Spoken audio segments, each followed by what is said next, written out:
মেয়েটা উঁচুতে উঠে কাজ পরিষ্কার করছিল। হঠাৎ সেফটি রোপ ছিঁড়ে গেল। সে সজোরে আছড়ে পড়ল কাচের ওপর। শব্দে চমকে উঠলেন মিটিংয়ে বসা প্রেসিডেন্ট। পর্দা সরাতেই তিনি সহকারীকে বললেন মেয়েটাকে উদ্ধার করতে, কিন্তু তিনি জানতেন না এই মেয়েটা আসলে তার নিজের মা।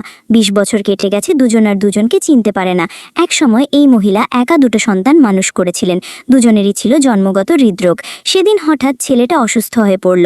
তাকে সাথে সাথে অপারেশন করাতে হবে, কিন্তু অত বড় অঙ্কের টাকা জোগাড় করার কোনো সাধ্যই তার ছিল না। নিরুপায় হয়ে ছেলেটাকে এক ধনী পরিবারের কাছে দিয়ে দিলেন। ইচ্ছে করে বললেন ছেলেটা তার কাছে বোঝা। আসলে ভয় ছিল ছেলে চুপচাপ বাড়ি ফিরে আসবে। 20 বছর পরে সেই ছেলে এখন কোম্পানির প্রেসিডেন্ট, কিন্তু মায়ের উপর তার ভেতরে জমে আছে গভীর ঘৃণা। বাড়িতে গেলেন বোনকে নিয়ে আসতে, দরজা খুললেন এক অপরিচিত লোক। সে জানালো প্রেসিডেন্টের মা আর বোন দুজনেই মারা গেছেন।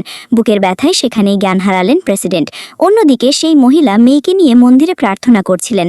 তাদের দেখে মায়া হলো মঠাধ্যক্ষের। মানতের পুকুর থেকে তুলে আনা সব টাকা তিনি তাদের দিয়ে দিলেন। ঠিক সেই মুহূর্তে মেয়ের হৃদরোগ আবার মাথাচাড়া দিয়ে উঠল।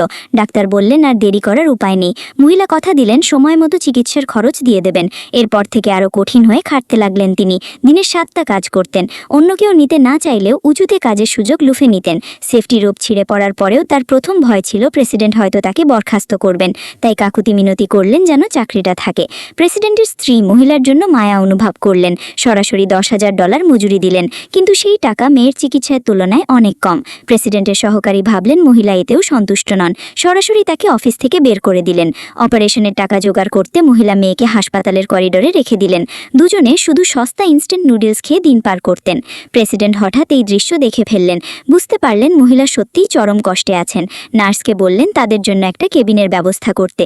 নার্স মেয়েকে কেবিনে নিয়ে যেতেই মহিলা উচ্ছিষ্ট খাবার হাতে নিয়ে কোণে লুকিয়ে খেতে বসলেন। প্রেসিডেন্টের ছেলে এটা দেখে নিজের কেক মহিলার দিকে এগিয়ে দিল। মহিলা অবাক হয়ে লক্ষ্য করলেন ছেলেটার চেহারা হুবহু তার নিজের ছেলের মতো।